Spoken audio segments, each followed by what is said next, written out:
yesterday took I from the bottomless pit, but my hand was made strong by the hand of the Almighty. We forward in this generation, triumphantly. Won't you help to sing another song of freedom? 'Cause all I ever have, redemption songs, redemption songs.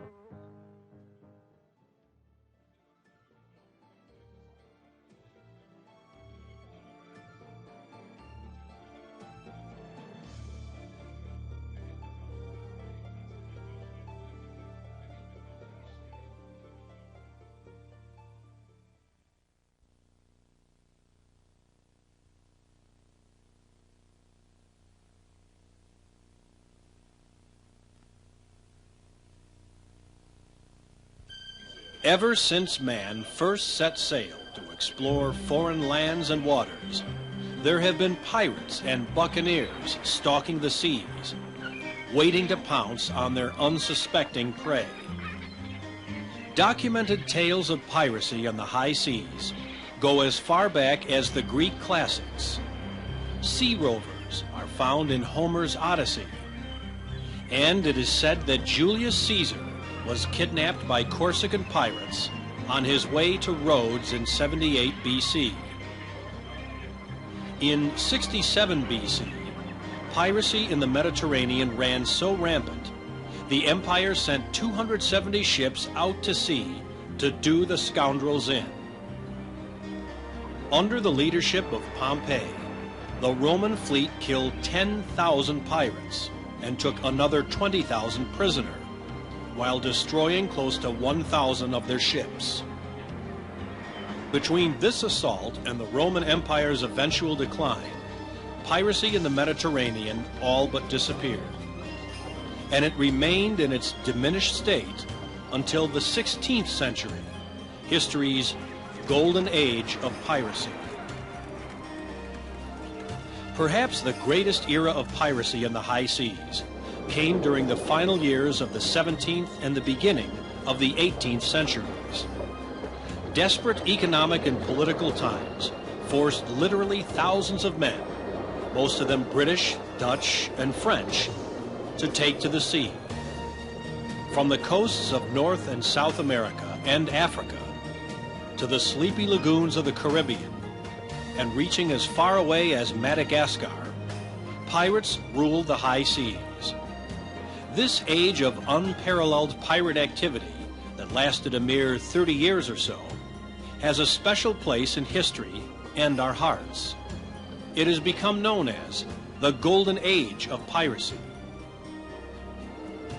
The first documentation of piracy's golden age came from the pen of one Captain Charles Johnson. His book, A General History of the Robberies and Murders of the Most Notorious Pirates, was a bestseller in London when it was published in 1724. In reality, Captain Charles Johnson was none other than Daniel Defoe, the respected author who wrote Robinson Crusoe. Perhaps it's the writings of Defoe that first romanticized the life of piracy on the high seas. Ultimately, Defoe wrote a total of 9 books elaborating on the exploits of the seagoing robbers. Largely fictitious, Defoe's volumes contain tales of Captain Kidd, slowly going mad in his cabin, of Blackbeard's final voyage, and of Captain Bartholomew Roberts, known by his more colorful nickname of Black Bart, the last great pirate. And thanks to Defoe's books, these are the legends of the high seas that still live on today. Piracy has been called the world's third oldest profession, right behind prostitution and doctoring. It was the pirates of the Atlantic seaboard that refined their craft to a fine art. The increase of British trade led to a corresponding increase in piracy on British waters. Piracy was so widely proliferated in Britain during the 16th century that the province of Wales was considered a pirate outpost. In fact, the pirates of the North Atlantic were so well organized, they created syndicates, which were controlled by noblemen like Sir Richard Greenville, the Earl of Pembroke, and Sir John Killigrew, who was known as the President of the Commissioners for Piracy. On occasion, the pirates offered their services to nations who were at war, for a price, of course. These privately hired crews cruised the seas and waited for the enemy ships to appear. Then, they'd attack the unsuspecting victims and make off with the spoils of their raid. In fact, so effective were the pirates at keeping the enemy at bay that many of them were actually licensed by their governments to conduct their acts of piracy. This is where we get the term privateers, which refers to privately owned ships commissioned by the government to practice their craft.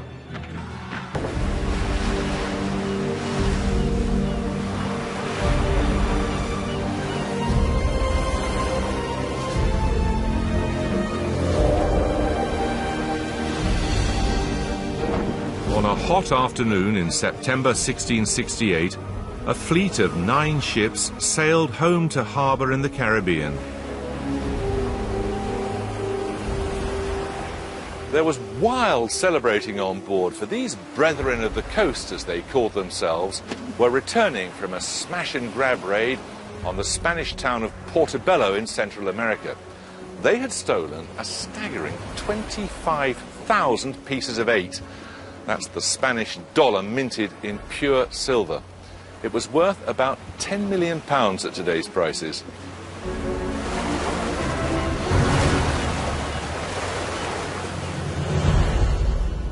Leading the so-called Brethren was Henry Morgan, a ferocious, hard-drinking Welshman from Monmouthshire, who made his living by theft and violence. Men like Morgan were the founding fathers of the British Empire, for it began not in trying to rule other countries, but in robbing them.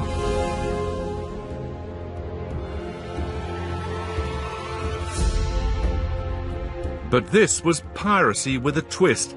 It even had a different, more respectable name: privateering.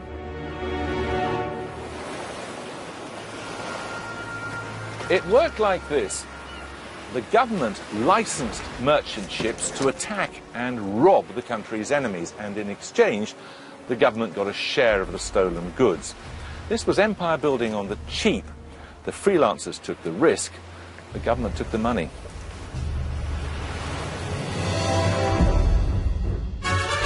The pirates' victims were Spanish ships.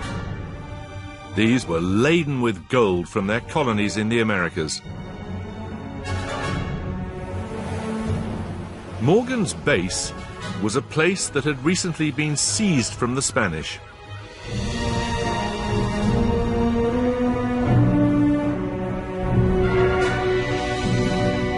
The island of Jamaica.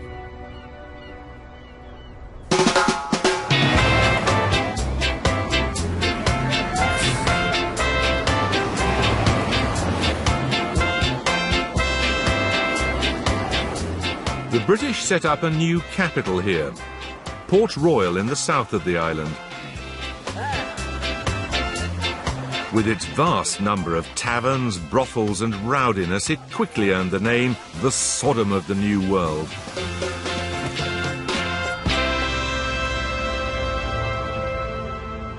Then all that came to a sudden end.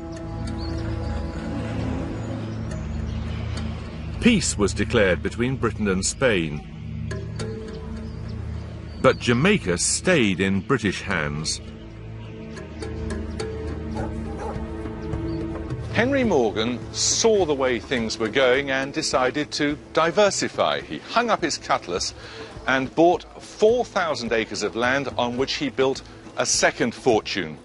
The empire had been conceived in robbery, but it grew fat on the cultivation of sugar. Theft was the past, trade was the future.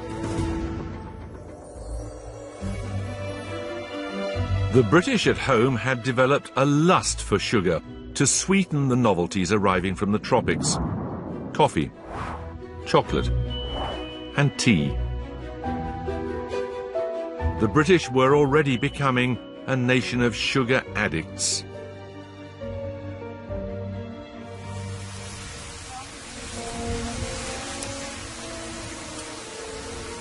Sugar from Jamaican plantations could satisfy their sweet tooth.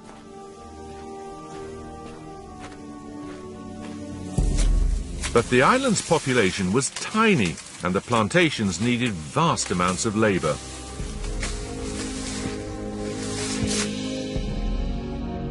The answer to the problem lay in the traffic of human beings from Africa, the slave trade.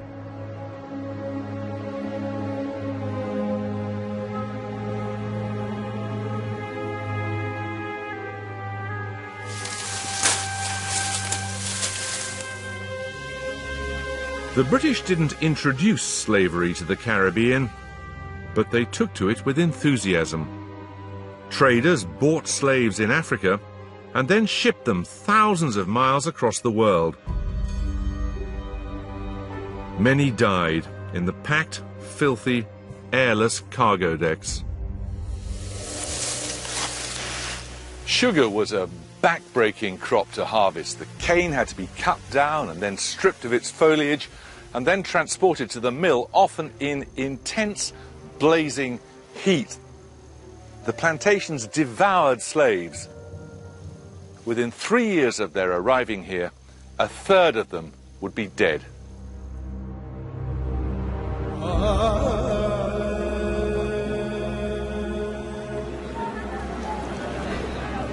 By 1775, 1.5 million men, women and children had been forcibly transported from Africa to the British West Indies. Their descendants now people these islands.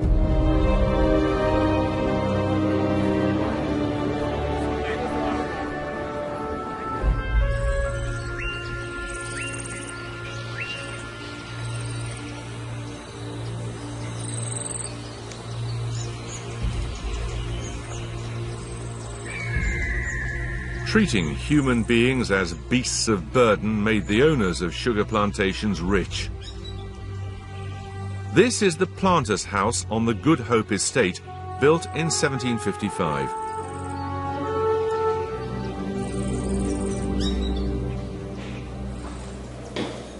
Its owner was 23 when he bought it. He became the wealthiest man in Jamaica, owning over 10,000 acres of land and 3,000 slaves.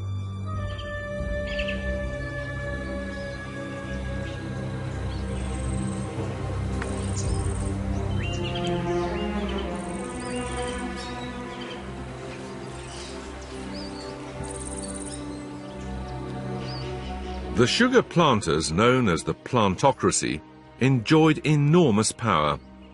Each estate was its own little tyranny. And since slaves enjoyed no rights, the planters were free to behave as dictators. One was Thomas Thistlewood. He'd been a farm worker in England. Slavery turned him into a man of means. He fancied himself a man of letters too, and kept a diary. Even though we all think we're familiar with the routine horrors of the slave trade, when you read what some of these slave owners did, it really does make your stomach heave. Here are 3 accounts of punishments meted out by Thistlewood in 3 months in 1756. Darby catched eating canes, had him well flogged and pickled, then made Hector shit in his mouth. Rubbed Hazard with molasses and exposed him naked to the flies all day and to the mosquitoes all night.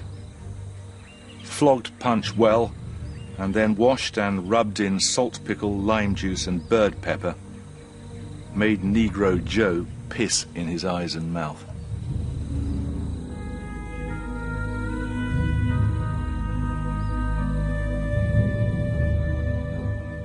Thistlewood kept a tally of what was known as nutmegging, the rape of female slaves, something he did by his own reckoning on 3,852 occasions. He would allow his guests to do the same.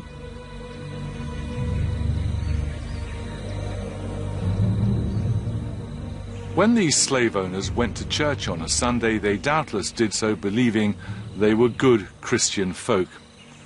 They behaved as they did because they didn't regard their slaves as fellow human beings, but as their property to do with as they pleased.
Yes, man, we're there. Your 21st century educator. What do you think of this matter, people? One time gone, they was called pirates. They ruled the seas with their piracy. Then, Her Majesty's government legalized it. The robbing and taking captives, plundering and pillaging, murdering, raping, lying, thieving, set of inglorious bastards. That was their beginnings, so they say. So the story go.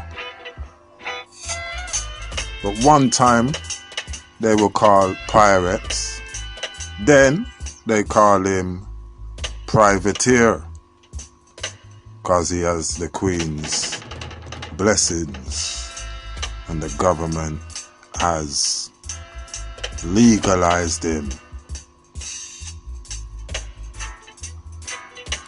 Now, in the 21st century, we have a new name for him. Same thing, same actions, same activities, same captain, same crew, same ship. But the new name for it is Captains of Industry.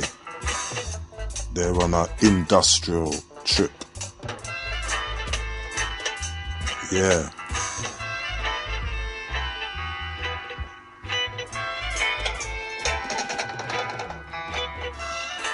Stay tuned for the part 2.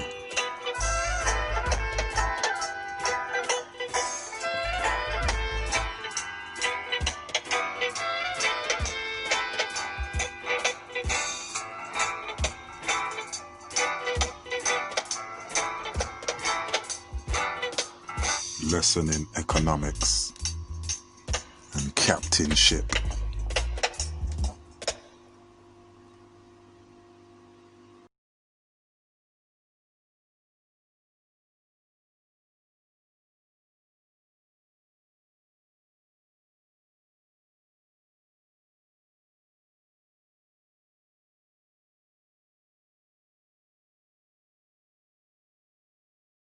So how does this work exactly?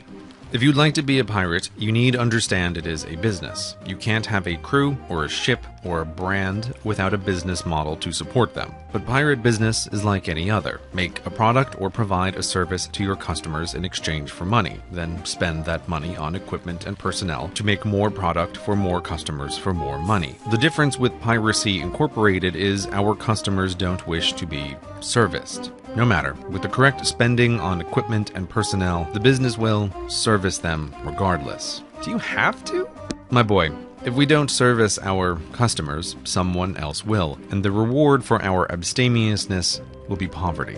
In our societal and technological environment, an economic niche exists, and this incorporation of pirates fills its shape as whiskey fills a barrel. Such is life, the motions we choose but the sum of forces upon us. I became a pirate as the gold in this grail chose its form. The both of us now cogs of this machine that profits on the high seas or perishes. Okay. Profit is income minus expenses, and for a pirate company, income means seizing the biggest booty. Seizing the biggest treasure, while provoking the least cost-inducing resistance. The captain is more than happy to explain how we accomplish that through branding. Branding built on the foundation of a solid business, mind you. Brands are memorable and battles flashy, but they don't happen without contracts and spreadsheets. Thus, before we set sail, there will be a contract for the voyage. Though we choose not to live under the Empire's law, we still have rules of our own, to which all men have input, and to which all men must agree before setting sail. The contract sets the voting methods, codes of conduct, punishments for violating those codes, distribution of pay, workmen's compensation, etc. Each pirate enterprise is a bit different, but in general it works thusly. There are two elected offices, the captain and the quartermaster. The captain is not our boss, but serves at the pleasure of the crew. If they are unhappy with his strategic decisions, the crew can replace him at any time by a majority vote. There is no term length, with one exception. Battle is no time for democracy. Amidst pandemonium, the decider must be free to decide, but this is the only time the captain cannot be removed. And though our branding may give you the impression the captain is in charge of all things, the quartermaster keeps the ship running, overseeing the men, their quarters, their rations, their agreed-upon privileges, and punishments executed for contract violations. Everything needed to keep the ship effective and profitable. Quartermaster, battlemaster, crew. Now, at the dawn of this new century, a lot of men are qualified to be crew, which means the cost of their labor is low. So you're not going to pay me much?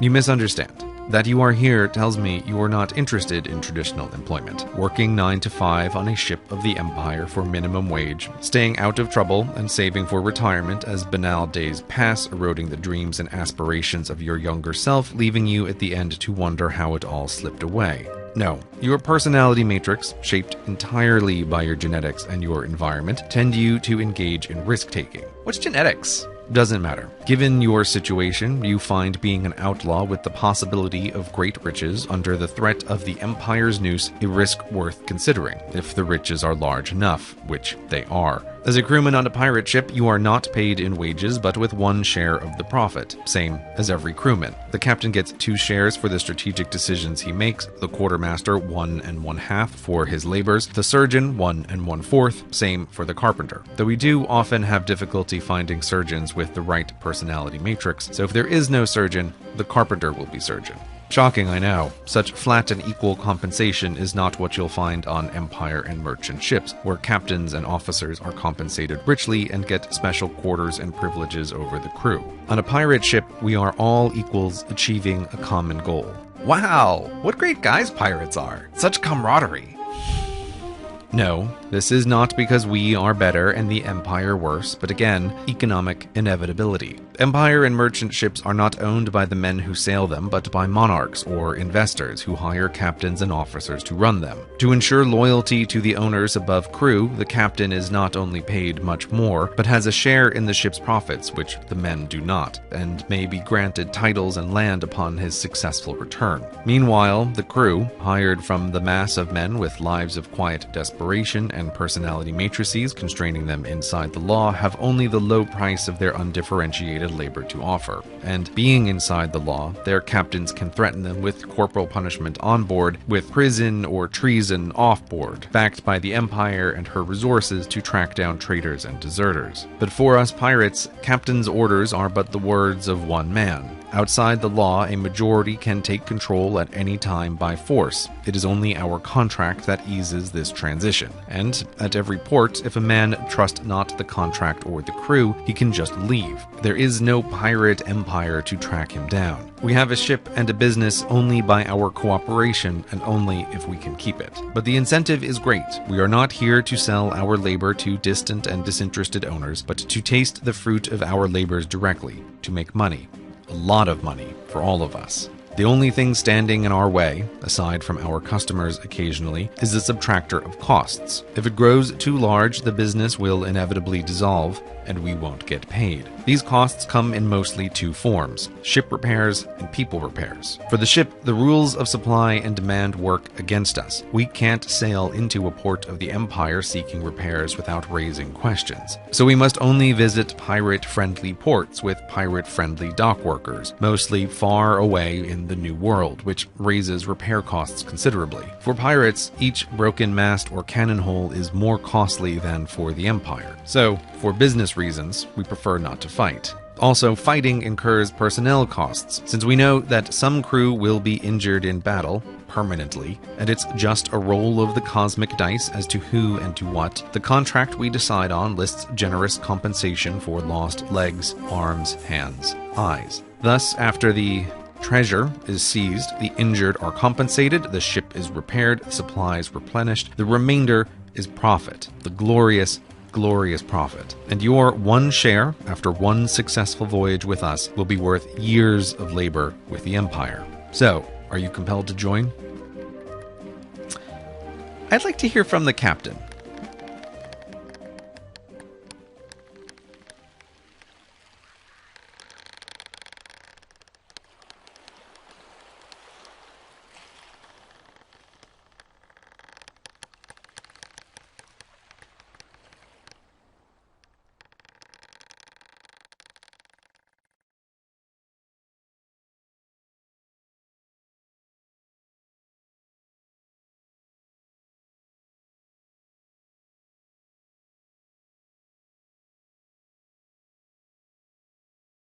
Hello! So you want to be a pirate, my lad? Well, let me tell ye, being a pirate be all about branding. Yar, it's a business, but branding be bringing in the booty. And if ye be shipping with our jolly crew, ye need love this Jolly Roger.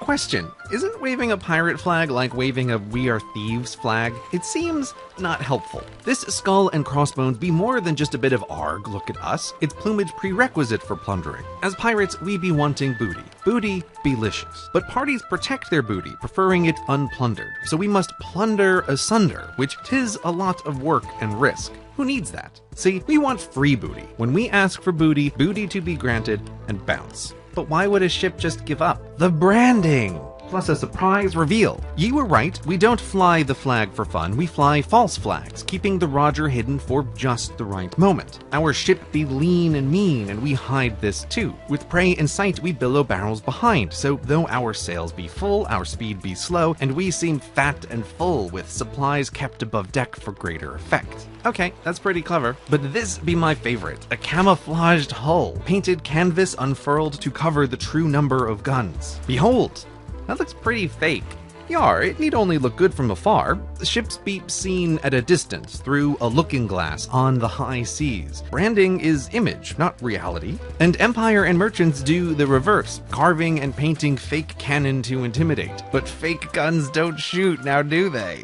So, we be sailing slowly along, all how do you do, fellow countrymen? Then, when close enough, the reveal. Cutting our cover, unfurling the flag, ditching the drag, and sullying pantaloons. That's branding. Do it right, and they won't fight. Why, again? I feel like you're not answering this question. Look, think like one of those poor seaman sods yonder. Imagine ye be working for the Empire, minding yourself, when, surprise, pirates, please present your booty. This guy's the worst. Your captain can choose to fight or not, but if ye fight and if ye lose, we will torture crewmen to death while others watch. Oh, that's not jolly. That's not jolly at all.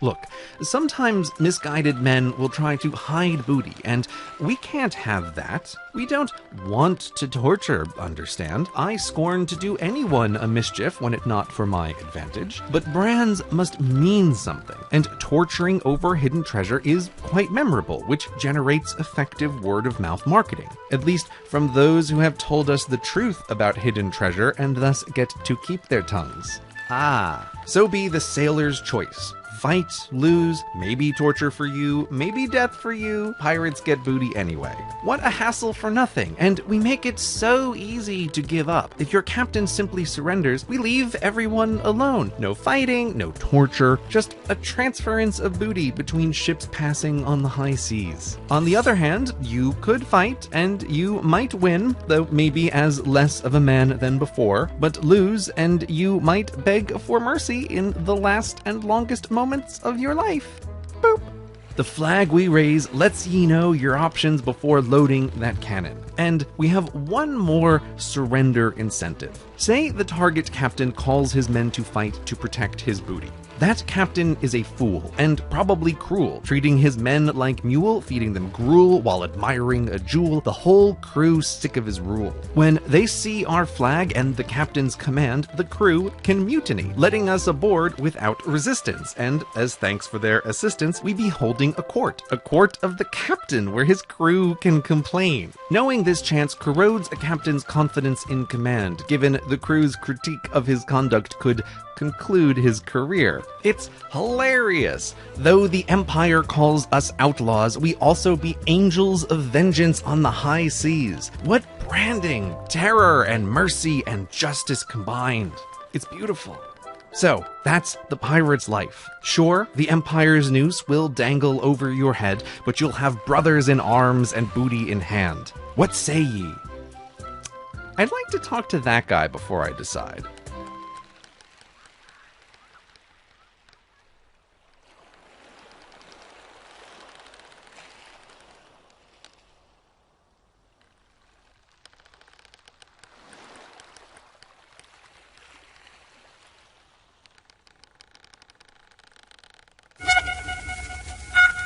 Atlantic One. This loving aircraft is super good. Way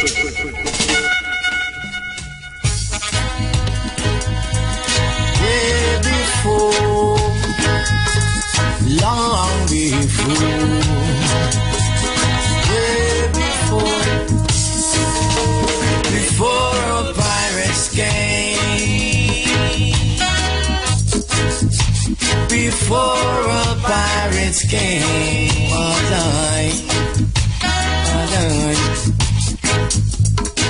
there was love and amity amongst each other. Brothers and sisters always help and care for one another.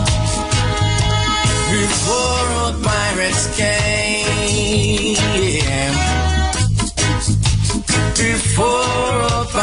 pirates came. That boy, I and I always tread with the king of creation. There was no need for Babylon ways or their meditation. First university, oh yeah, way up in a Timbuktu. First doctor and engineers, the man them call him a tip. I miss him way up in a Egypt. The word first scientist. Their modern improvements are but the duplicate of a grander civilization that I and I reflected thousands of years ago in creation, before old pirates came, before old pirates came. Hey.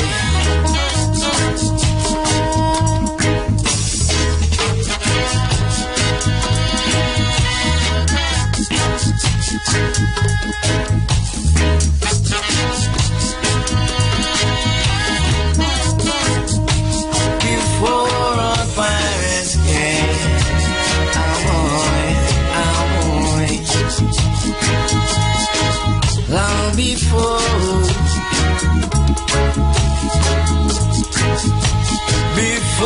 our pirates came,